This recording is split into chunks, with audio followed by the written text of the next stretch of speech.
দেখিলাম উলঙ্গ সে ছেলে ধুলি পরে বসে আছে পা দুখানি মেলে। ঘাটে বসি মাটি ঢেলা লইয়া কুড়ায় দিদি মাজিতেছে ঘটি ঘুরায় ঘুরায়। অদূরে কোমল লোম ছাক বৎস ধীরে চড়িয়া ফিরিতেছিল সেই নদী তীরে।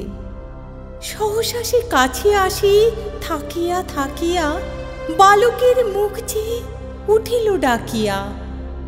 বালক চমকি কাঁপে কেঁদে ওঠে ত্রাসে, দিদি ঘাটে ঘটি ফেলি ছুটে চলে আসে। এক কক্ষে ভাই লয়ে অন্য কক্ষে ছাপ, দুজনেরে বাটি দিল সমান সোহাগ। পথ শিশু নর শিশু দিদি মাঝে পড়ে দোহারে বাঁধিয়া দিল পরিচয় ডোরে।